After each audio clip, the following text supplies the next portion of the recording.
Today, I'm introducing your English friend. Enjoy this video. Hi friends, be happy that we are on the section English Easy Steps. Today is day 6. The last session had thrown light upon the voiceless consonant T.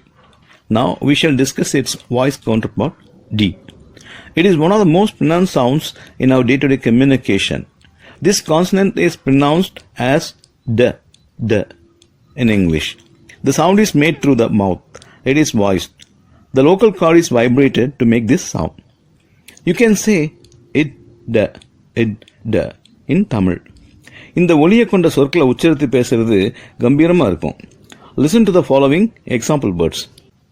Day, bed, study. Pronounce each word a couple of times.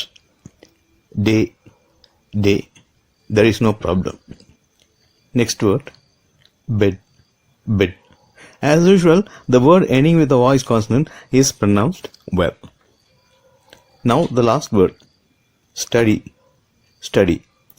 Here also we have no problem. However, the inflections D as a letter and a sound need to be analyzed here. What is an inflection? Inflection refers to a change in the form of a word, usually by adding a suffix to indicate a change in its grammatical function. அதாவது இன்ஃப்ளெக்ஷன்னா கடைநிலை உச்சரிப்புன்னு சொல்லலாம். ஒரு வார்த்தையோட கடைசி சப்தம் எப்படி மாறுது இலக்கண ரீதியா, இலக்கண வேலைக்காக அப்படிங்கிறது தான் இன்ஃப்ளெக்ஷன். ஓகே ஃப்ரெண்ட்ஸ், இன்னைக்கு ஓரளவு பார்த்துருக்கோன்னு நினைக்கிறேன். ஸோ இந்த இன்ஃப்ளெக்ஷன்ஸை பார்க்கும்போது மற்ற ரூல்ஸ் பார்க்கலாம். ஸோ டி முடியல, மறுபடியும் தொடரும். So will meet after a couple of days. Till then, goodbye. Hope you enjoy this video. Meet you in my next video.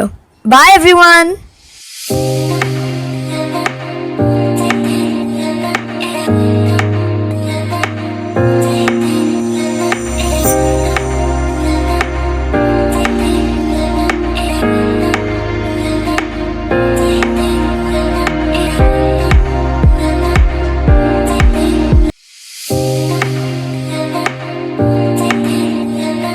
Thank you.